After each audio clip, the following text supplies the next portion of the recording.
There we go, get fish on. Louisiana redfish at its best. Rooster on the wild coast. Florida Keys bonefish on the Hobie.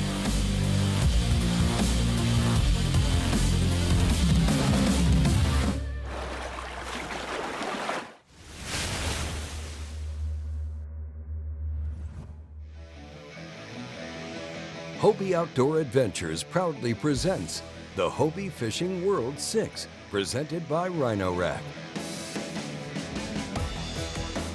Well, we're at the kayak launch site in Leeville, Louisiana, as 49 kayak anglers from 18 countries are ready for day one of the tournament after navigating and pre-fishing in the water arena for 2 days. We have a huge northerner blowing through right now at the beginning of competition, and it's going to be a real challenge. Today, kayak position is going to be key. Probably going to get a bit of rain, I'm really not too sure. It's going to make it hard, but we've fished in this weather before. The conditions don't worry us, we just don't know what the fish are going to do. Hobie has done an amazing job, and all the sponsors with coming on board with this. This is just an unbelievable event. The way that Hobie has taken care of all the anglers from across the country, I've never experienced a tournament like this. Now all anglers will fish from identically rigged Hobie Mirage Pro Angler 14 kayaks, equipped with Lowrance Elite 5 TI, Power Pole Micro Anchor, measured board from Yak Attack, and Ego S2 slider net. Wind's going to increase to about 20-25 miles an hour.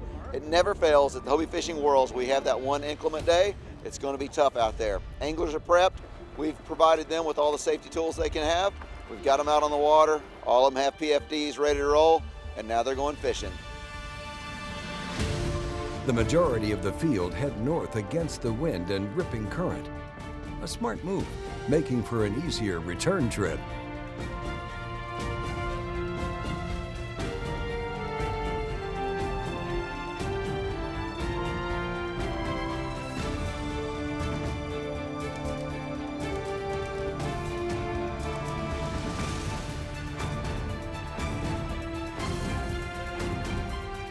All right, well, that's what we're fishing for right there. That's a Louisiana redfish, slot redfish, probably about 20 inches. The wind's real bad today. I chose this fish right next to the boat ramp. There's a lot of deep water. There's plenty of structure here. There's plenty of fish here. I just didn't want to get out in that crazy stuff. It's really paid off for me today. Lots of solid fish biting. Got one real big bull. Got a good trout. I don't think I'm going to find a flounder, but you know, the fish are biting, and it's a lot of fun.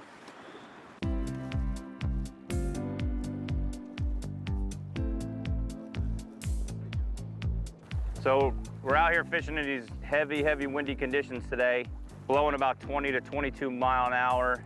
And if it wasn't for this power pole I got on here, sitting in about 5 foot of water, it's holding me pretty solid right here.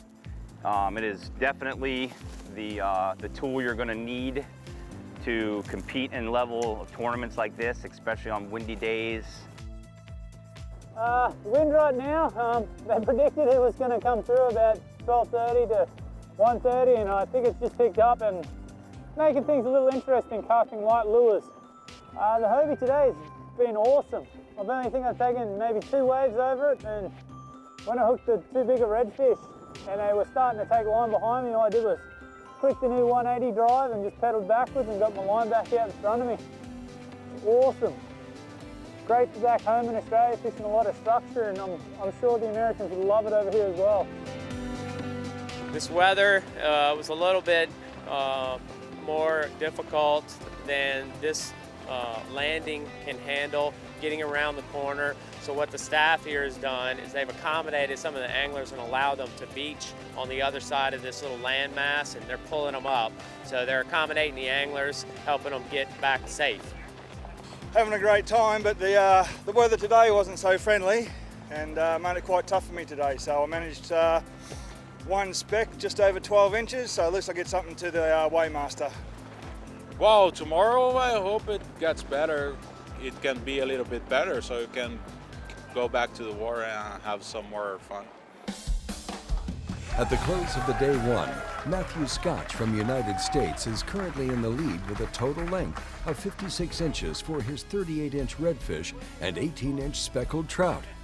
Guy Struthers from Australia is trailing Scotch by only an inch, landing the biggest red of the day at 40 inches, backed up with a 15-inch speckled trout. Steve Lassard from the United States is sitting in third with a total length of 48 inches. And here's the rest of the leaderboard. I started out the morning pretty close to the boat ramp. Everybody else took off. I stayed behind and had the area all to myself, fishing for a trout, and I ended up catching the redfish. And that made things really nice because my redfish spot that I was going to go to was a long ways away, and I was going to have to fight the current to get to it. Representing Australia has been an absolute blast. Like, there's nothing more you could do for fishing. Coming over here and placing against some of the best anglers in the world, not just the country, is a lot more exciting than just doing it in your own country. Hobie Fishing Worlds is brought to you by Lowrance, celebrating 60 years of fish finding excellence. Find, navigate, dominate with Lowrance. Rhino Rack, the world's most useful roof racks. Power Pole, Micro Anchor, swift, silent, secure, and small. And by AFTCO, American Fishing Tackle Company.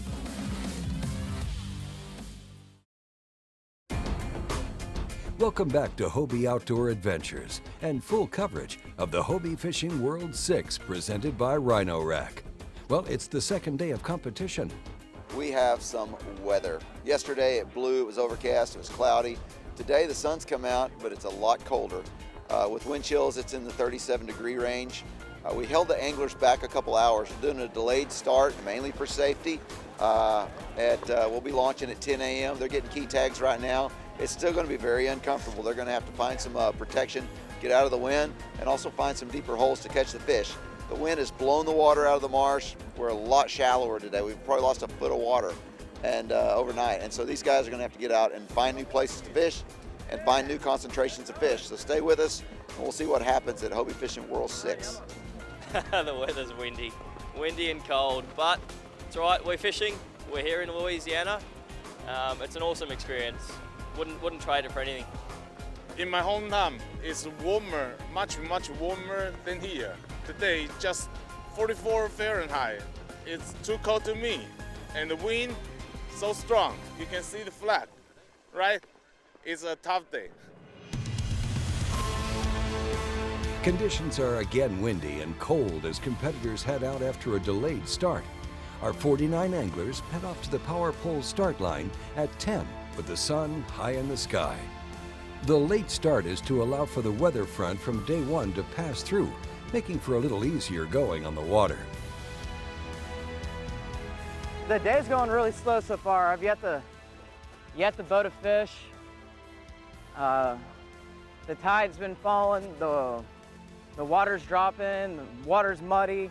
This little canal right here has actually got some pretty clear water in it, about the clearest water we're gonna find. I'm kind of hoping I can pick up a trout in here real quick this morning and try to back out and trying to find a big red after I get that trout.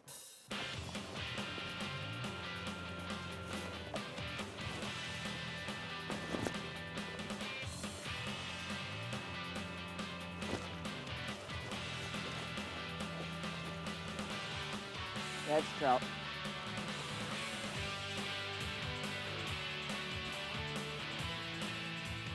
Yeah, one red fish, no, two red fish, one trout. 24, 22. I was sitting second yesterday, and I didn't feel too much pressure on myself because I don't like being in first. So you just go out and you fish your hardest, and that's pretty much what I've done today. Obviously, with the fishing being hard, yeah, it's something that happens.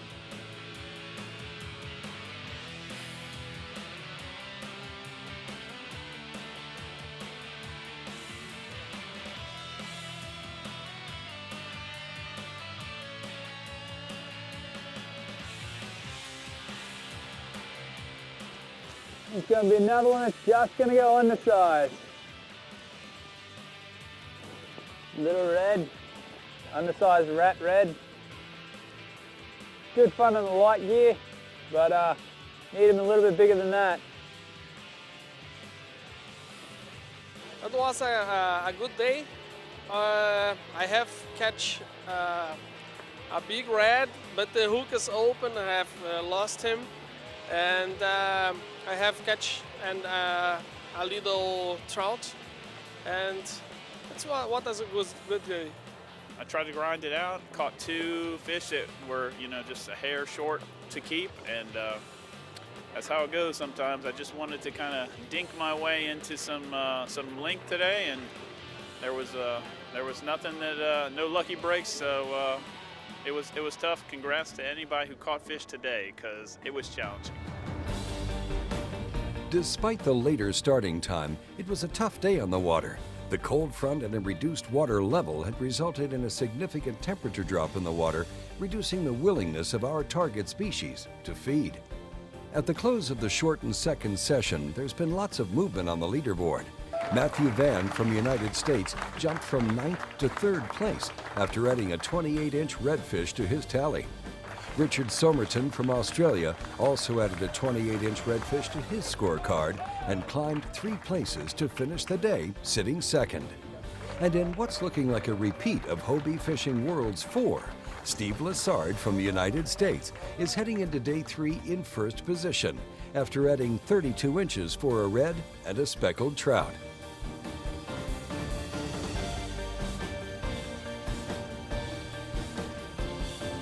The conditions were so tough today that's what we had. We had small fish or 1 fish, and that's why we're all bunched up together. So it's anyone's game. And tomorrow, may the best man win. Whoever comes out on top deserves it. This is tough conditions. I don't know. I'd like to get up there, so I'm not here to not win. So I want to take this out. So yeah, and Steve and I have both been previous champions, so it's going to be interesting. But like I said, those top 10 guys, anyone can win it. It's awesome, man. My whole goal for coming into the Hobie Worlds is just honored to be here, and my goal was to be in the top 10 at the end. I ended up in 9th place after day 1, and I mean, I couldn't be any happier to be in 3rd right now. I would always rather come from the back and take it in the end than fall off from the beginning. Hey, stay tuned for the full coverage of Hobie Fishing World 6, the most prestigious kayaking fishing tournament in the world. Welcome back to Hobie Outdoor Adventures. We're in Leeville, Louisiana for the Hobie Fishing World 6, presented by Rhino Rack, and the final day of competition is about to start. Now, as anglers hit the water again this morning in improving conditions, Somerton and Lassard, both former world champions, will be fighting it out in the hope of picking up a 2nd world title. The leaderboard is still incredibly close, and given the right circumstances, any one of the top 10 could take out the tournament. One thing is for sure, tonight we'll be crowning a new Hobie Fishing World champion. Yeah, baby, got it. Look at that trout right there. That's what we're talking about.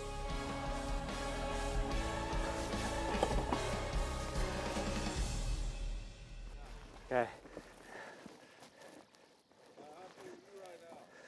Oh. Okay, look, no matter what, I got on stage now. Ain't no guarantee, but I'm on stage.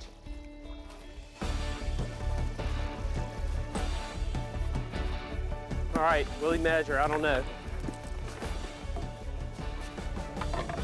He's short.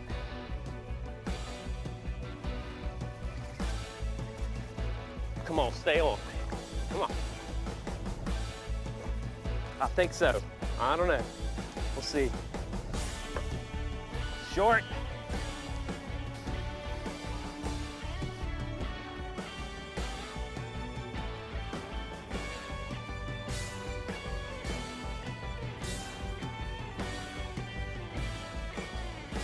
$17.5. Woo! Man.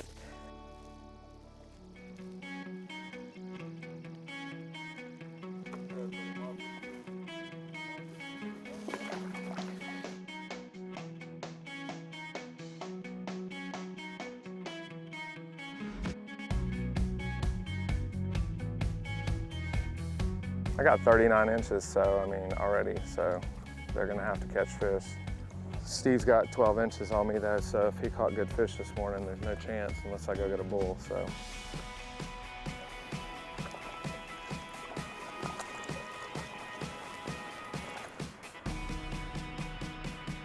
Pretty little guy. Just need one about 40 inches longer. Followed Richard around for most of the day because I've got my own YouTube channel, so I wanted to get some footage. Got a heap of people at home, have done a heap of Facebook updates, so just really wanted to follow Richard around, especially if he comes from 4th to 2nd and then wins it today. We went way out north past Lake Jesse and watched him catch a 27 red right in front of us. And so now he just really needs that speckled trout. He's got probably about 45 minutes to try and get that last trout to get those inches, and it could be all the difference between 2nd and 1st. Every inch is going to count. Yeah! That's it. That's the one. I knew it. I knew it. 14 and a half. 14. Get him. Let's go. Hobie Outdoor Adventures will be right back with the conclusion of the Hobie Fishing Worlds 6 presented by Rhino Rack. Hobie Fishing Worlds is brought to you by Daiwa, advancing the sport of fishing. Hobie Polarized, trusted, quality, heritage. St. Croix Rod, best rods on earth. Yak Attack, rigging the dream. And by Ego S2 Slider Net with the most advanced handle extension technology. What I like about this event is, while it's about the fishing, it's well and truly about the culture. When you put people from another country that have never been to the United States, don't speak English, some have never fished in saltwater, you put them in the nice accommodation, we all stay together, we drink together, we eat together, we fish together, we socialize together. It makes for a very unique experience, which I think is lacking in a lot of tournaments, and really sets the Hobie Fishing Worlds up above on a pedestal above other competitions. Man, these guys are chomping at the bits to be here. It's amazing. You have to qualify from around the worlds, and when they get the invite, they just go mental. They're just so thankful to get the opportunity to come here. And during the week, it just shows all the way through. They're just so glad to meet other like-minded anglers. And even though they don't speak the same language, they still under about throwing a lure and retrieving, and they kind of get that. It's like an international language that the anglers have. Well, the Hobie Fishing World 6 presented by Rhino Rack came to a close today as 49 of the world's best kayak anglers battled it out for a World Championship title. Well, the evening's award started with the Rhino Rack Angler's Choice Award, won by Brendan Bayard from the United States. Angler's Choice Award is run by a ballot of the anglers choosing who they believe best represents the sportsmanship and good conduct of the Hobie Fishing Worlds. After 3 days of intense competition, Matthew Vann from United States finishes in 3rd place with a total length of 106 inches. All right, I got my youngest boy, Dakota, and my second youngest, Mishael. You know, I told him that if I was doing well at the second day of the tournament, I was hoping that they would come over. And after day 2, when I jumped up to 3rd place, it was on. We knew they'd be here. It's the best. You know, my family's everything. Fishing's next, and to have them here to witness me win, and, you know, I'm super proud. Richard Somerton, former world champion from Australia, comes in 2nd with a total length of 110 inches. This event has just been amazing. Like I said, I've loved everything from the food, the people. I think it's getting better and better in the camaraderie amongst everyone. Everyone's sharing a little bit more information. You know, everyone wants to see people catch fish because that's what we're here for. I'd probably put it down as almost the best event I've been to for the Worlds. You know, China was great for all the culture and everything like this, but this event for the fishing but even the culture here is so fantastic. It's and the food. I like my food, and I like my fishing, and that's got the 2 best things. And finally, Steve Lassard from the United States claims the title and becomes the first 2-time champion in the history of Hobie Fishing Worlds. I won the 2016 Hobie Fishing Worlds. in my backyard, my home waters. I tell you what, it was not easy though. Every day we had changing conditions, and I had to either make a guess at what the fish were going to do with the weather changing, or just go for it and just junk fish everything I could. And both things worked out for me. Sometimes I guessed right, other times I had to just swing at the fences and cast at everything I saw. But persistence paid off, and I was able to come out on top. I'm so honored fishing against this quality group of anglers. It's been an awesome experience. Congratulations to all the anglers who participated in the Hobie Fishing Worlds 6. A very special thanks to Lafourche Parish, the community of Leeville, and our friends at Chris Moran's for making it great. And you can always watch previous Hobie Worlds and any other episodes at Hobie.com/Hobie Outdoor Adventures. Thank you for watching, and we'll see you next week on a new episode of Hobie Outdoor Adventures.